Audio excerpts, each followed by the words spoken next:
It's really kind of a funny story about how I got into theater, because it was never my desire.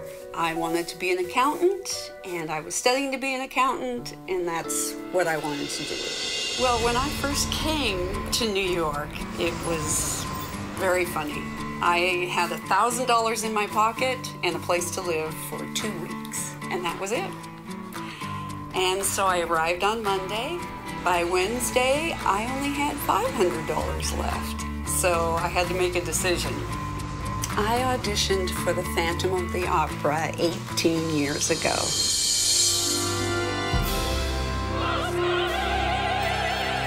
Two years ago, I was working on Broadway, doing Phantom of the Opera, playing Madame Giry. I had everything. I had a wonderful home in Weehawken, New Jersey, just 20 minutes outside the city. I loved it. I loved my life. And suddenly I got injured. And when I got injured, I was out of the show for 10 months. During that time, I began to realize, by listening to Dr. Stanley, by praying and reading the Bible, that my life needed to change, that I needed to finally let go. If my life had continued the way it was, I was just happy as a clam. But by these terrible things happening, and I thought they were the worst things that could ever happen to me, I learned the most important lessons of my life. I learned that I couldn't give my life to theater, and that's what I had done. I'd given my life totally to theater. It was my God, and God made me see that He is God, and that this has to be somewhere down the line, but not number one. I feel like right now, I am just beginning my life. Like, I have my whole life in front of me, and I don't know what's going to happen. It's the most exciting, thrilling experience I could ever have, because I don't have to worry anymore.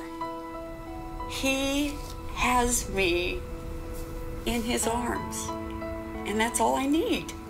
I finally have what I've been craving my entire life, and that is someone who loves me just as I am, without saying the word but. Just as I am. They love me perfectly and completely. God does love us perfectly and completely. His love for each one of His children doesn't grow and develop or pass through stages. It's constant. Our challenge is to identify His love, to let the things of the world grow dim so that we can see God in all His fullness. Only then can we embrace His love and become totally satisfied in Him.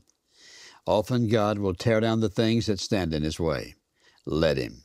As He reveals Himself to you, He will also calm your fears, and He'll put you in a position to receive His blessings so that you can be a vessel useful to the Master, prepared for every good work.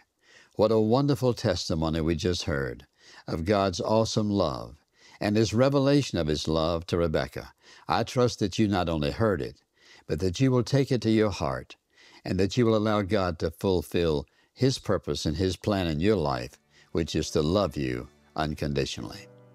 Well, thank you for joining us today for In Touch. Nothing compares to an intimate relationship with God. Make your relationship with Him the priority of your life. Obey God, leave all the consequences to Him. It's the only way to enjoy life at its very best.